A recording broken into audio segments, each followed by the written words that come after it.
¿A quién le gustan las malas noticias? No, nadie, absolutamente nadie. Bueno, hoy estamos de estreno, vamos a hablar de una nueva serie que se llama 70 veces 7.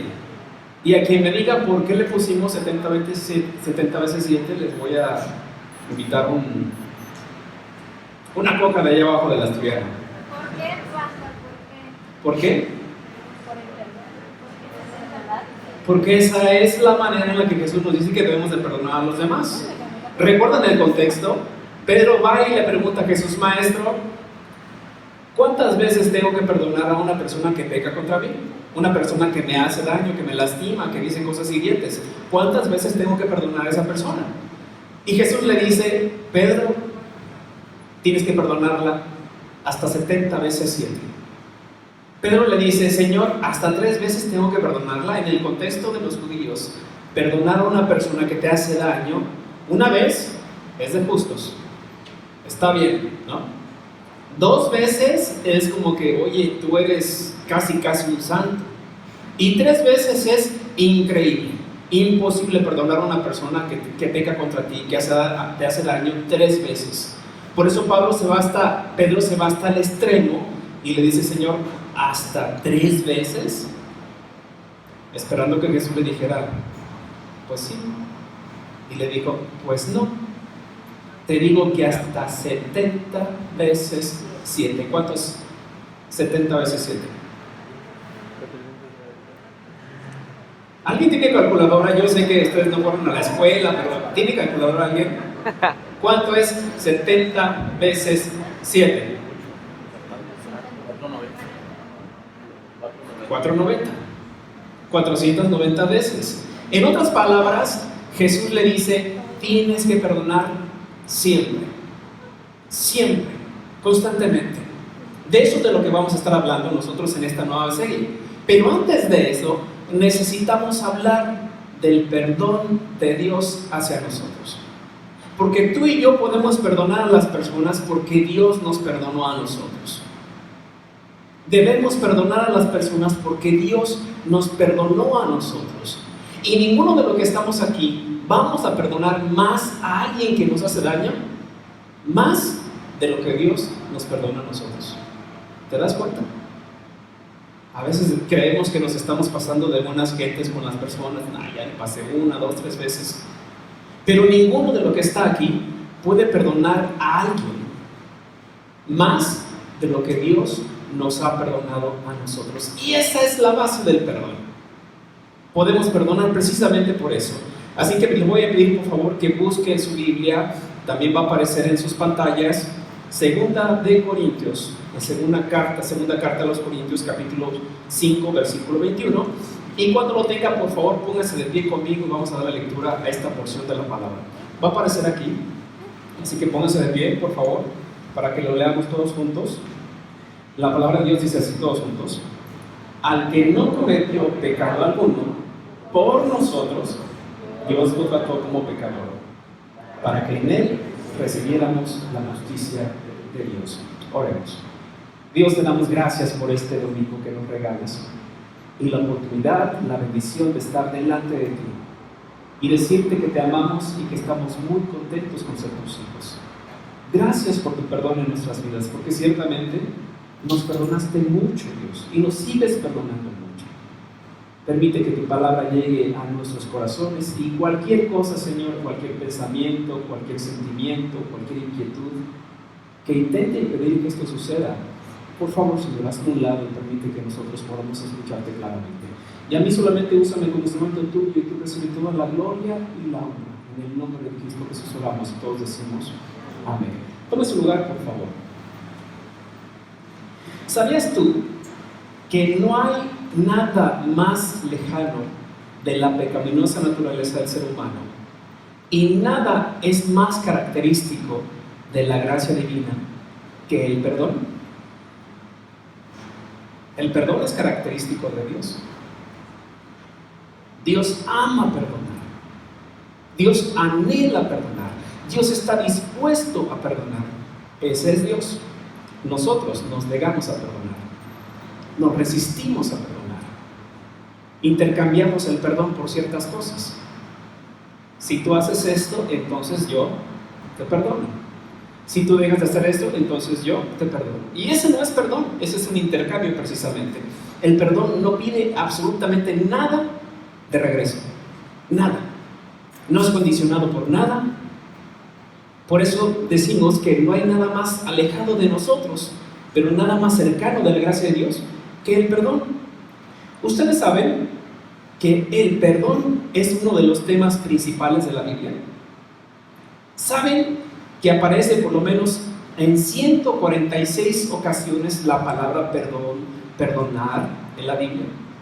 146 ocasiones. Eso es un dato interesante y no los voy apuntando. Es un dato interesante. Si les gustan las estadísticas, ¿cuántas veces aparece en la Biblia la palabra perdonar o perdón? 146 veces. Y la mayoría de estas ocasiones está íntimamente relacionado con la persona de Dios. ¿Qué quiere decir esto? Que esos pasajes nos dicen, nos explican, nos enseñan cómo es que Dios nos perdona a nosotros. Cómo es el perdón de Dios para nosotros. Porque en nuestro contexto, del cual la mayoría de los que estamos aquí venimos, el perdón de Dios tiene que ganarse. ¿Se dan cuenta?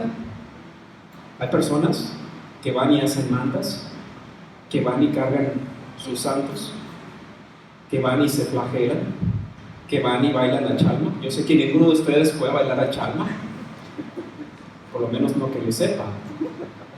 Pero hay gente que hace eso. ¿Por qué? Porque se quiere ganar el perdón de Dios. Pero la Biblia dice que el perdón de Dios no se gana. Si se ganara, entonces Cristo murió por nada. 146 ocasiones. Y les voy a decir algunos versículos, no me aparecen en sus pantallas por si quieren apuntar nada más la cita. Y ya en casa ustedes lo revisan en su Biblia con todo detenimiento. Versículos que nos dicen cómo es el perdón de Dios o cómo nos perdona Dios a nosotros. Por ejemplo, Isaías, apunte, Isaías capítulo 43, versículo 25 dice que cada vez que Dios nos perdona nuestros pecados, entra como en un estado de Alzheimer. En otras palabras, ya no se acuerda de ellos. No se acuerda de Dios. Es lo que dice Isaías. Dios perdona los pecados y ya no se acuerda de ellos. Tú y yo somos diferentes. Si hemos perdonado a alguien, siempre está ahí latente lo que hicimos, la gracia, la misericordia que le dimos a alguien más. Y es más, no solamente está latente, está reservado para un momento especial. Cuando me diga algo, pero yo te perdoné. Yo te perdoné. Dios perdona de manera completamente distinta. Miqueas capítulo 7, versículo 18 y 19 dice que Dios echa nuestros pecados a lo profundo del mar. A lo profundo del mar. Es lo que dice Miqueas capítulo 7, versículo 18 y 19. Y pone un letrero, este ya es un comentario personal, pone un letrero que dice: prohibido pescar. Porque nos encanta sabernos perdonados, pero también de vez en cuando agarrar ese perdón, esa cosa que Dios nos perdonó, esa falla, ese error, esa equivocación, para seguirnos lastimando a nosotros. Y es que estaba pensando yo cuando dije eso. Por eso Dios los avienta a lo profundo del mar. Y en comentario personal pone un letrero que dice: prohibido pescar. Prohibido.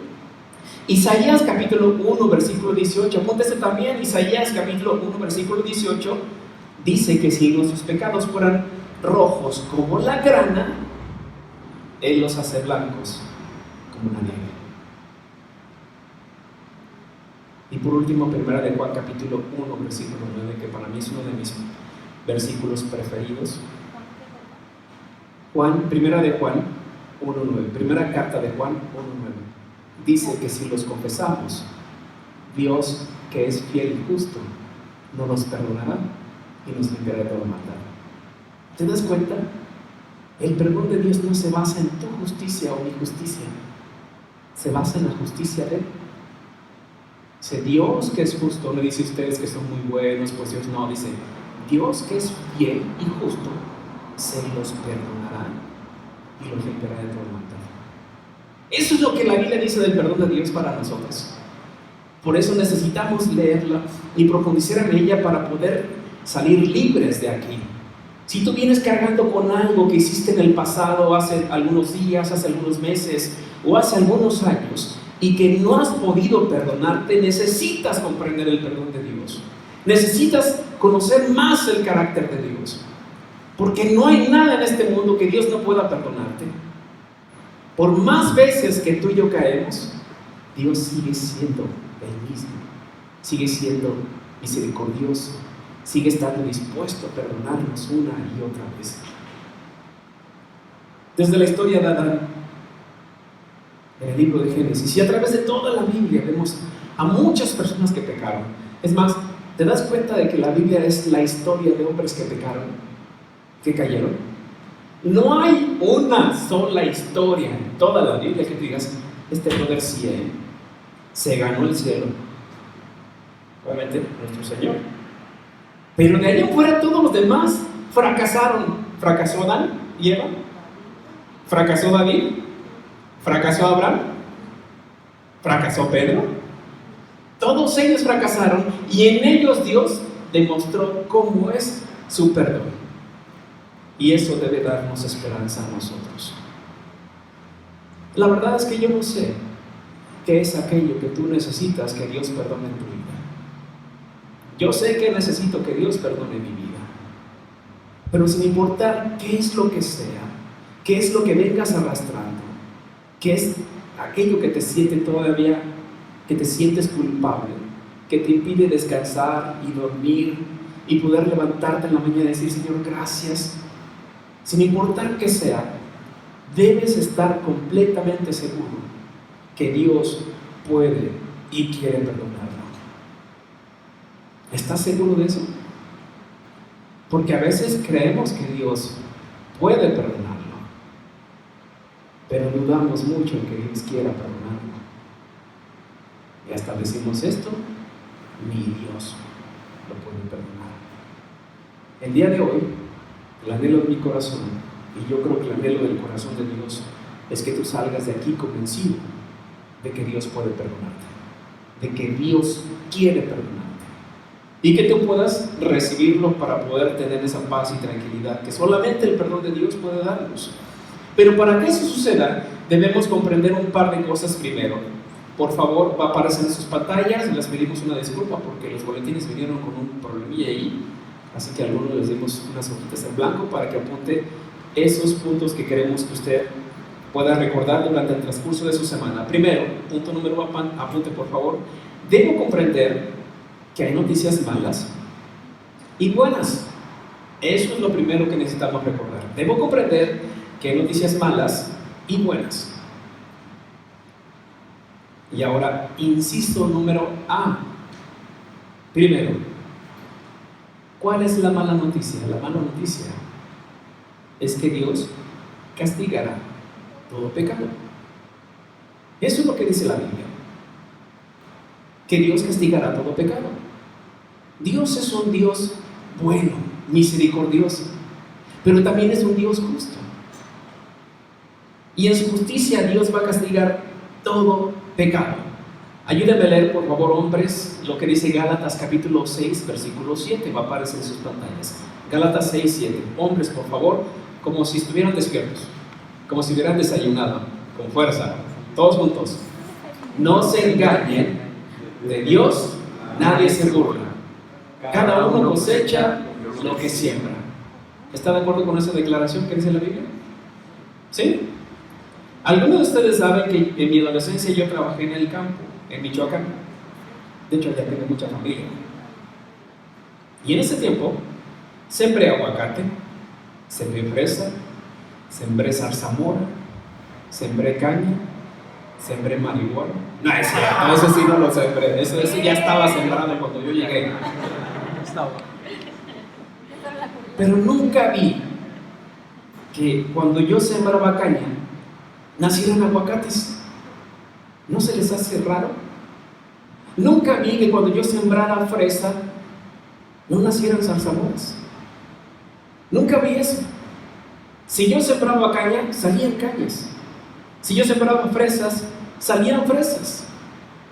Lo que dice Gálatas es una ley universal para todos. Y no está hablando de lo que yo hacía, de sembrar. Está hablando de las acciones, las actitudes que tú y yo sembramos todos los días en la vida de otras personas.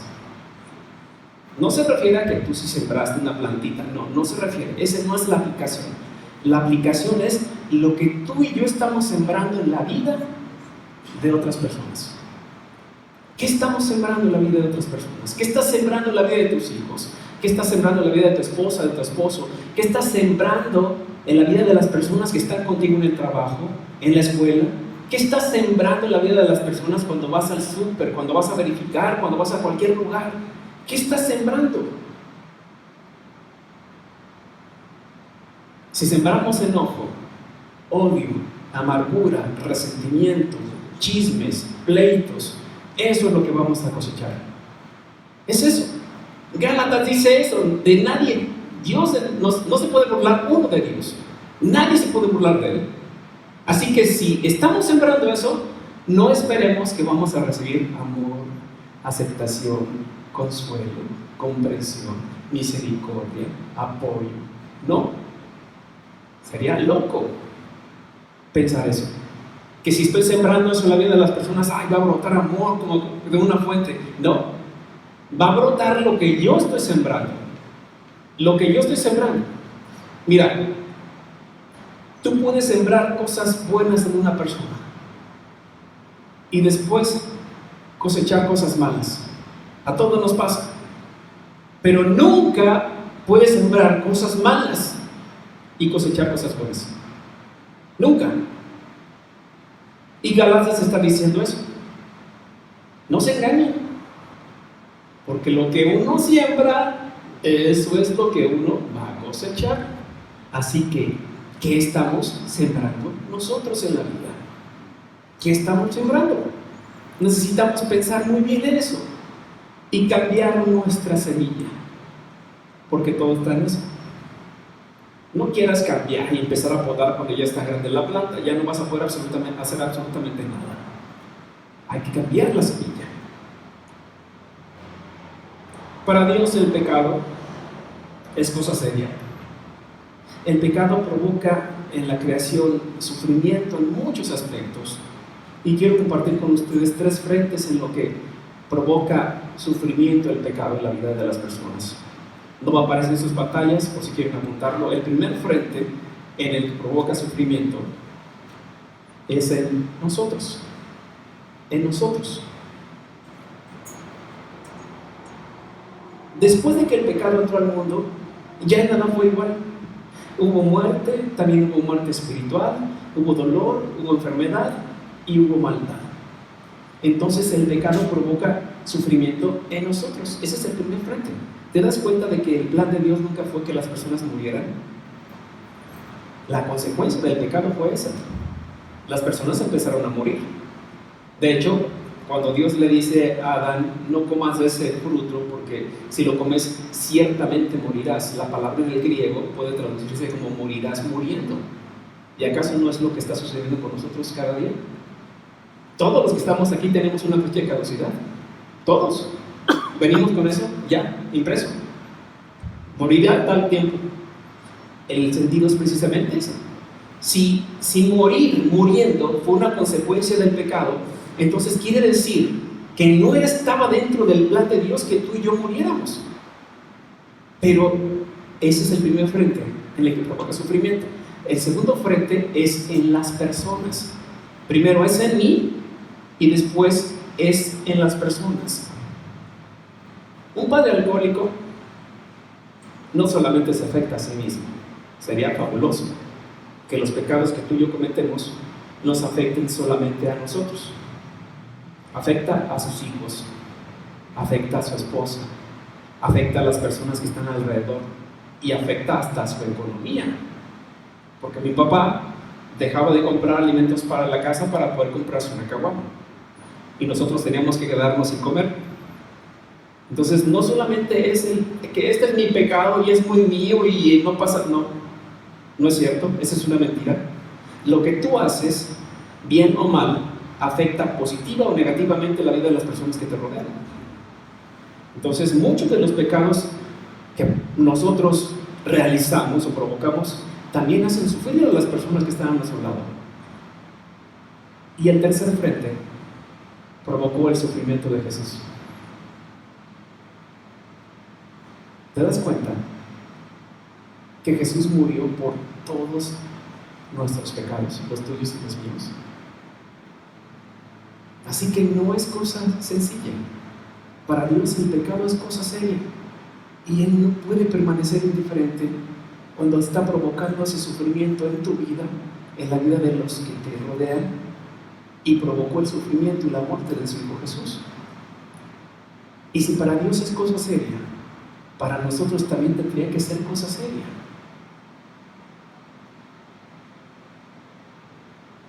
Así que, ¿qué es lo que estamos sembrando?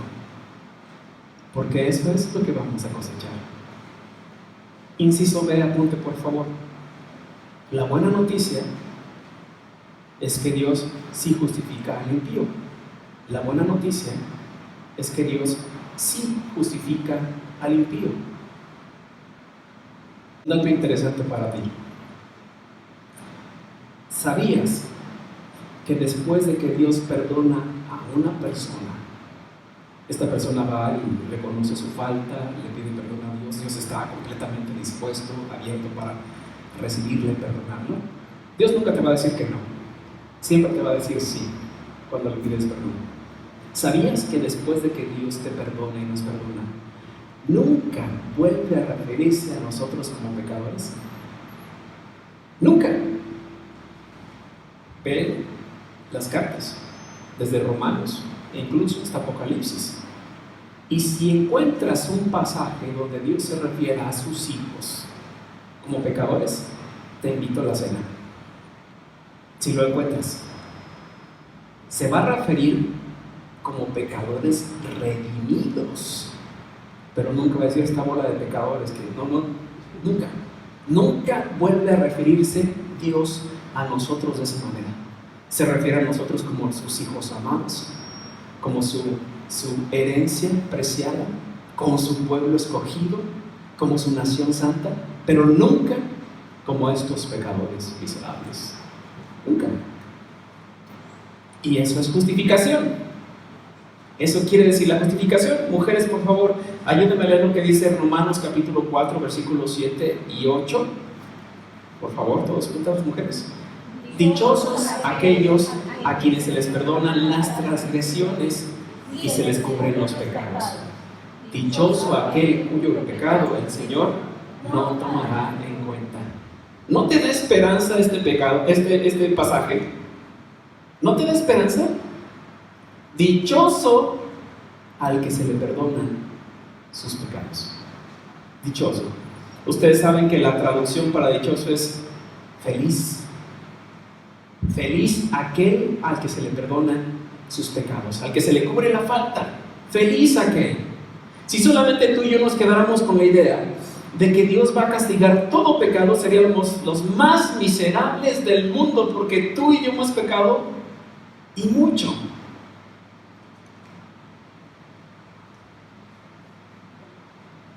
Pero gracias a Dios que Él quiere justificarnos. Y justificar quiere decir absolver o declarar inocente. Dios te declaró y nos declaró inocentes. Inocentes. Y cuando Dios absuelve, lo hace de la siguiente manera: lo hace de manera inmediata, gustosa, completa e infinitamente. Cuando Dios absuelve, cuando Dios perdona, lo hace de esa manera. Lo hace inmediata, es decir, tú vas y le pides perdón a Dios y Dios no te va a decir, ¿sabes qué? Ahora estoy muy ocupado, perdóname, pero eso que hiciste sí no tiene,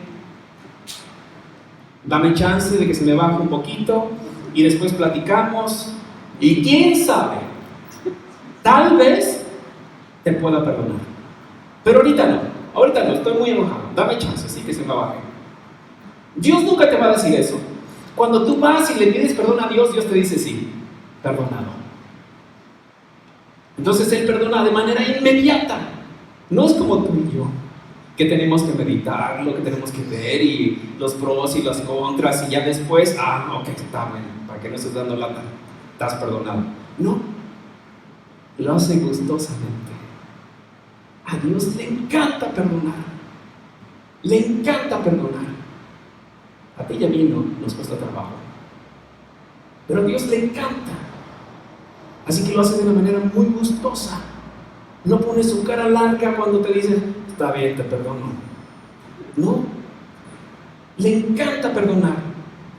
Y no solamente eso, lo hace completamente. Dios no tiene un registro, no te guarda esas cosas para después. No te las restrega en la cara, pero es que tú hiciste también, y tú dijiste, y tú prometiste. No, Dios no actúa de esa manera. Dios, cuando te perdona en serio. Y te perdona infinitamente. ¿Alguna vez alguien te ha dicho, bueno, esta es la última? ¿Otra más? Ya sabes, ¿eh?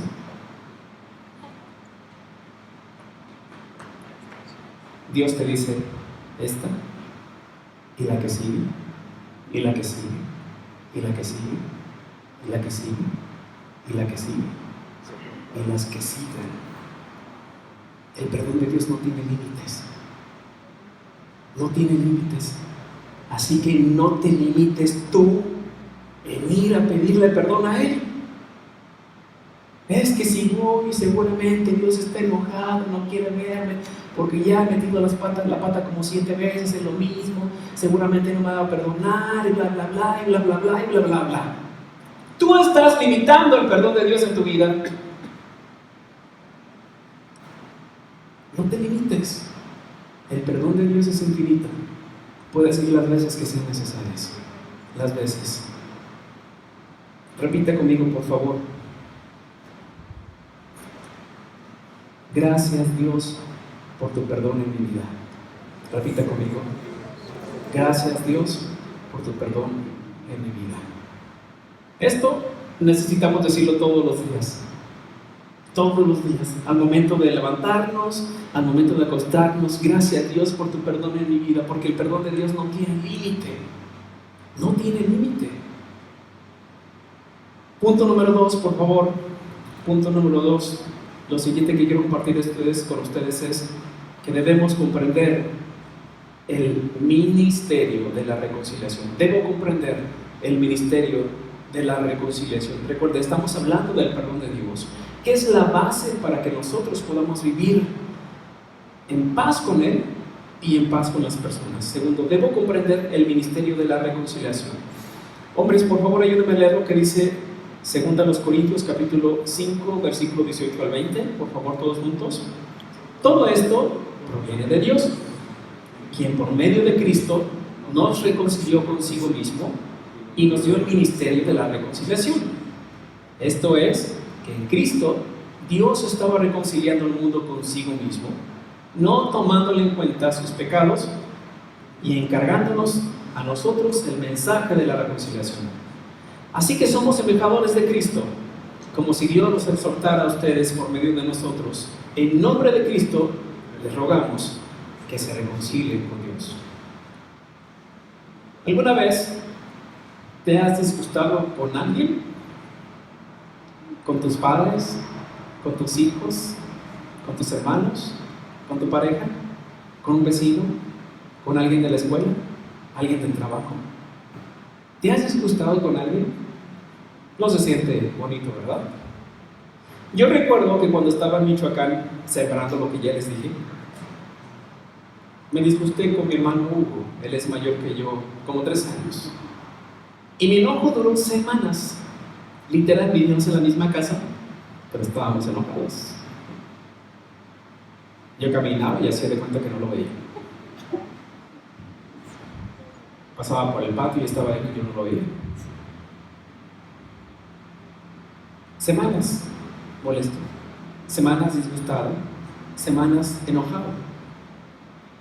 Así que llegó el momento en que necesitamos reconocer que nos habíamos enojado por una tontería. Y si tú eres honesto, la mayoría de las veces nos enojamos por una tontería. No es que estemos viendo cómo vamos a salvar el mundo y tú estás en un lado y yo estoy en el otro, no es cierto. La mayoría de las veces es por una tontería. Y decidimos reconciliarnos. Y ya, seguimos con nuestra relación como hermanos. Dios es el Dios de la reconciliación. Él no quiere que estemos alejados de su persona. Así que para acercarse a nosotros y acercarnos a nosotros a Él, hizo algo completamente extraordinario. Según el pasaje, según lo que leímos, Dios estaba reconciliando consigo mismo al mundo en la persona de Jesús. ¿Qué quiere decir esto? Que Dios tomó forma humana en la persona de Jesús y dio todos los pasos necesarios para la reconciliación. Cuando tú y yo estamos enojados con alguien más, bueno, yo doy un paso y que ella y él o él del otro. Si le interesa, ¿no?, que me busque.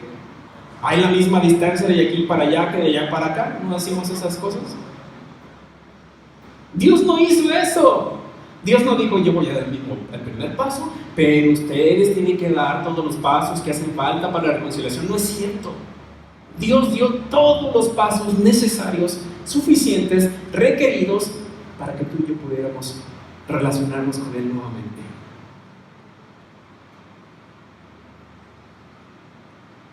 Inciso número A, apunte por favor lo siguiente: el autor de la reconciliación es Dios.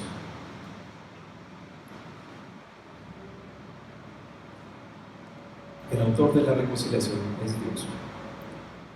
El pequeño pasaje que leímos dice: todo esto proviene de Dios. La reconciliación proviene de Dios. No salió de nuestro corazón buscar a Dios para reconciliarnos con Él. Si Dios hubiera esperado a que saliera de nuestro corazón dar el primer paso para la reconciliación, todavía seguiríamos enemistados con Él. Todo esto proviene de Dios, todo viene de Él. Y saben, voy a pedirle que escriba por favor en su pequeña hoja dos palabras bien importantes. Primera, escriba gracia, y segundo, escriba misericordia. Gracia y misericordia. Y quiero decirles qué significan estas dos palabras, porque estas palabras fueron las que provinieron de Dios, estas acciones provinieron de Él. Gracia quiere decir que Dios nos da lo que no merecemos. Eso es gracia. A veces tú y yo hacemos cosas que están fuera de la voluntad de Dios, pero Dios sigue dándonos de comer, sigue dándonos un techo, sigue dándonos recursos para movernos. Eso es gracia. Y misericordia es que Dios no nos da lo que sí merecemos. Eso es misericordia. Dios no nos da lo que sí merecemos, porque por nuestras acciones, ¿qué merecíamos? Según la Biblia, la condenación, el castigo. Pero Dios no nos dio eso. Todo lo contrario, nos dio el perdón, nos dio a su Hijo. Eso se llama misericordia. Y esto provino del corazón de Dios, provino de su corazón para ti y para mí. Y si esto no es suficiente, entonces no sé qué sea suficiente para ti, como para que tú decidas acercarte hoy a Dios. Porque Él tiene mucha gracia y Él tiene mucha misericordia para ti. ¿Te das cuenta de que no hubo requisitos previos para acercarnos a Dios? Él no dijo: pues bueno, primero tienen que limpiarse, primero tienen que ser transformados, primero tienes que dejar ese vicio, primero tienes que dejar de hacer esas cosas para entonces acercarte a Dios. Eso es una mentira. Dios te dice, ven así como estás, y yo te voy a transformar, yo te voy a dar las fuerzas para que cambies. Si tú y yo esperáramos hasta ser perfectos para acercarnos a Dios, todavía seguiríamos esperando. Inciso número B, apunte lo siguiente: los medios de la reconciliación. Los medios de la reconciliación.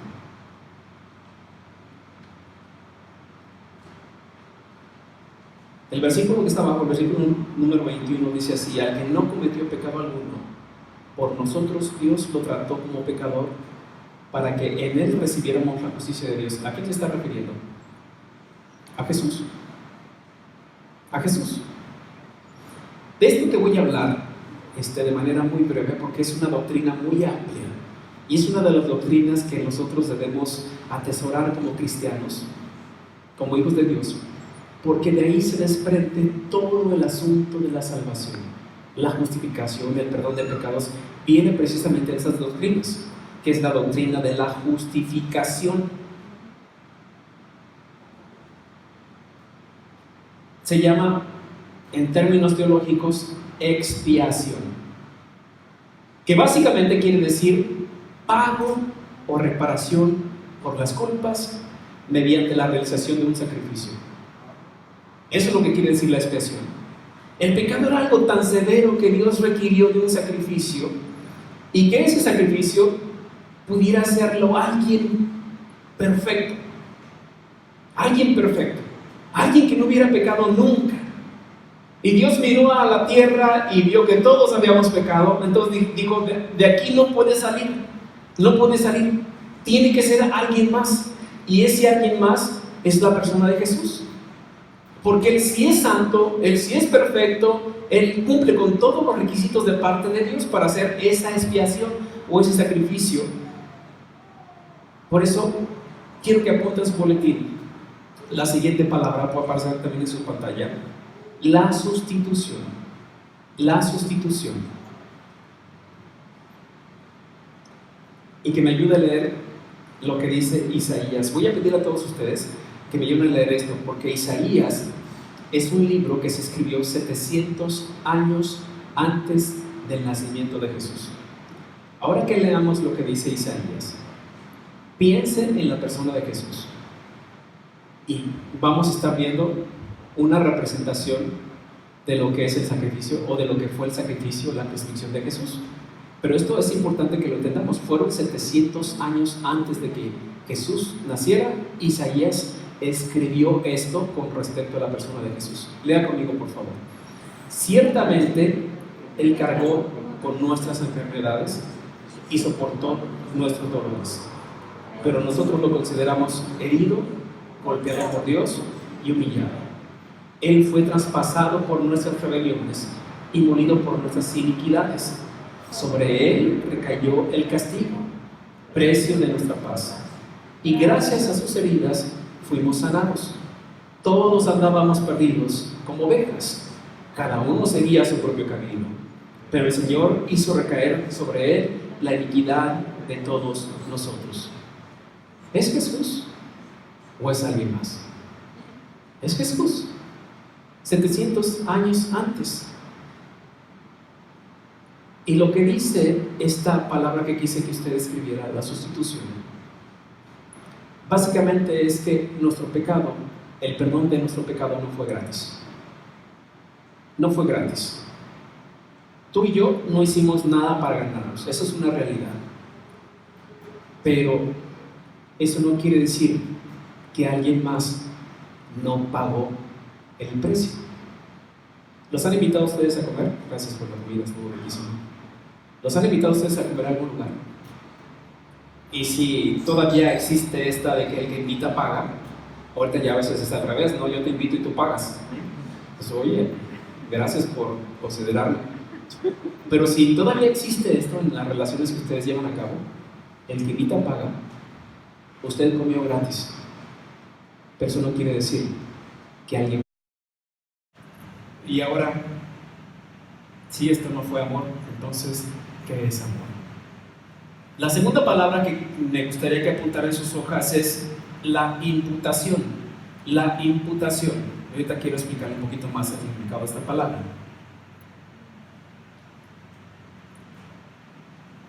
Y voy a pedir a los hombres que me ayuden a leer lo que dice 2 Corintios capítulo 5, versículo 21.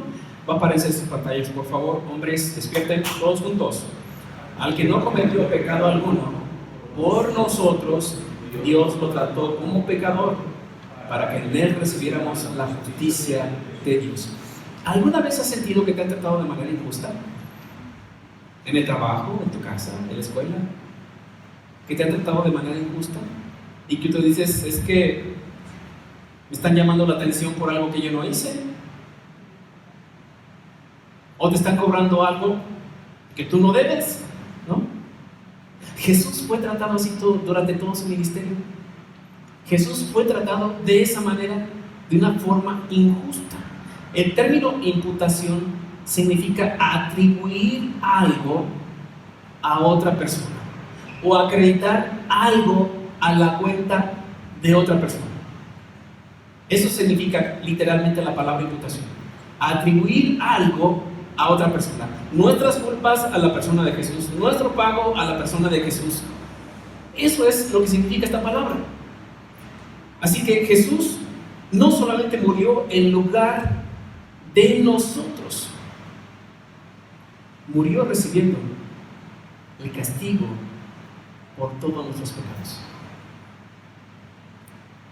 Jesús no solamente murió en nuestro lugar, murió recibiendo todo el castigo por nuestros pecados. Nuestros pecados le fueron imputados a la persona de Jesús. Eso es lo que quiere decir esta palabra. Lo que tú y yo debimos haber pagado, lo pagó Él. Lo que tú y yo debimos haber sufrido, lo sufrió Él. Y a esto se le llama misericordia. Es misericordia. ¿Recuerdan qué significa misericordia? ¿Qué significa? Los que apuntaron. No recibir lo que merecemos. Jesús lo recibió por nosotros. A eso se le llama misericordia. Y por último, la última palabra que quiero que escriba es la justificación. La justificación. Y esta palabra también tiene un trasfondo teológico muy importante. Por eso estamos hablando un poquito de ello, para que entendamos más lo que es realmente el perdón de Dios, o lo que le costó a Dios perdonarnos. Porque a veces creemos que no le costó nada, ¿no? Y vivimos como si no le hubiera costado nada. Pero sí le costó, y mucho, muchísimo. Romanos capítulo 4, versículo 1 al 5, me ayudan todos a leerlo, por favor. Entonces, ¿qué diremos en el caso de nuestro antepasado Abraham? En realidad, si Abraham hubiera sido justificado por las obras, habría tenido de que jactarse, pero no delante de Dios. Pues, ¿qué dice la Escritura? Le creyó a Abraham a Dios, y esto se le tomó a cuenta como justicia. Ahora bien, cuando alguien trabaja, no se le toma en cuenta el salario como un favor, sino como una deuda. Sin embargo, al que no trabaja, sino que cree en el que justifica al malvado, se le toma en cuenta la fe como justicia. Nunca vas a ser justificado por tus obras. No importa qué tan bueno seas, qué tan malo dejes de ser, qué buenas obras hagas en tu vida, cuánto des, no importa. Nunca vas a ser justificado por las obras. La justificación viene por la fe en Jesús. Eso es lo que dice este pasaje, resumiéndolo todo.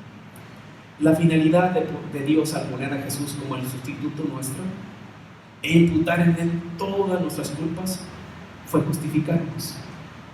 En el griego, la palabra para justificar es diacrino, con K de kilo, diacrino, y significa absolver o declaración de justo.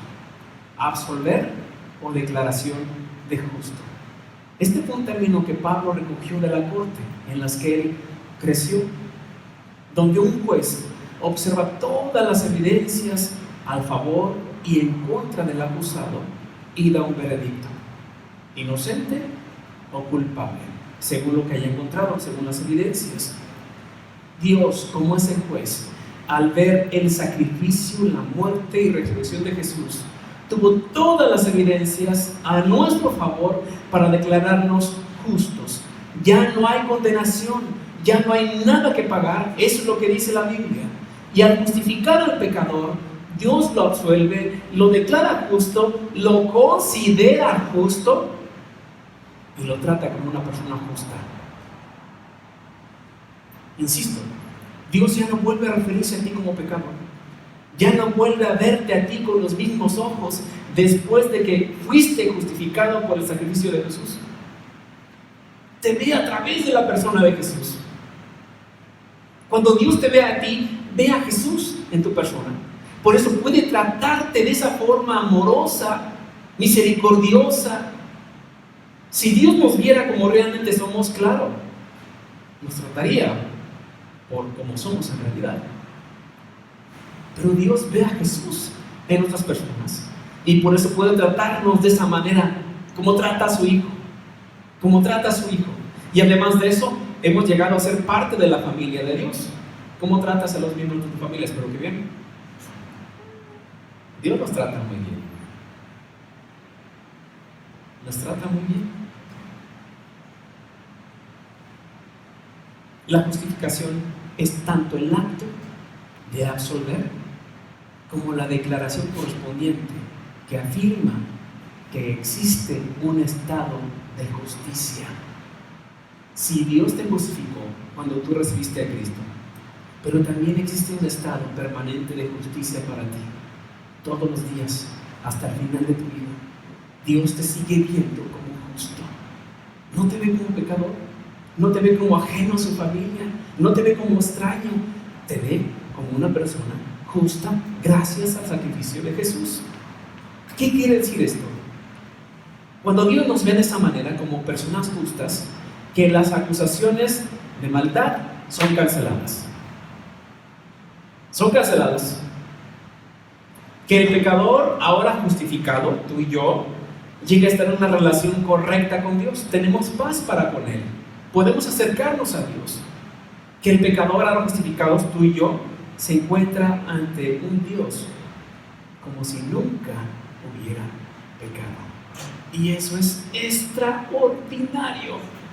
Extraordinario. Imagínate, como si nunca hubieras pecado. Como si nunca.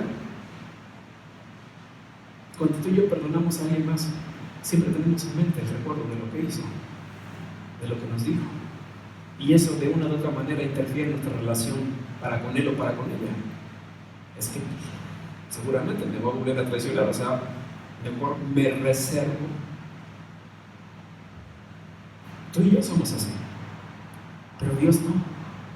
Cuando Dios nos ve como si nunca hubiéramos pecado, como si nunca. ¿Quién fue la única persona en todo el universo que nunca pecó? Jesús. Así te ve Dios. Como ve a su Hijo Jesús, así te ve. No te ve como un pecador perdonado, sino te ve como alguien que nunca ha pecado. Y esa es la justificación. Y de eso se trata. De que tú y yo podamos entenderla, comprenderla, asimilarla, vivirla y salir de aquí con esto en nuestras mentes, en nuestros corazones. Porque ciertamente vivimos muchas de las veces como condenados espirituales, en lugar como perdonados. Vamos en la vida como si fuéramos directo al foso, cuando deberíamos ir en la vida con la frente en alto, con una sonrisa constante, porque Dios nos ha perdonado y para Él somos como su Hijo Jesús, alguien que nunca perdona, que nunca ha pecado. Así que este es el primer mensaje de nuestra nueva serie 70 veces 7, y era importantísimo que entendiéramos el perdón de Dios, porque de esta manera necesitamos aprender a perdonar a las personas que nos han hecho daño, de la manera en que Dios nos perdonó. Eso es lo que dice la Biblia, no lo estoy inventando. Jesús dice, Pablo dice, de la manera en que Dios los perdonó a ustedes en Cristo Jesús, de esa forma perdonen las ofensas de los demás. ¿Qué quiere decir? Que Dios está poniendo un estándar. Este es el estándar, esta es la medida. Porque ciertamente cuando tú y yo perdonamos pues con otro estándar, muy diferente. Lo condicionamos, muchas de las veces lo negamos, hacemos intercambios, seguimos guardando el rencor, y eso tiene que terminar.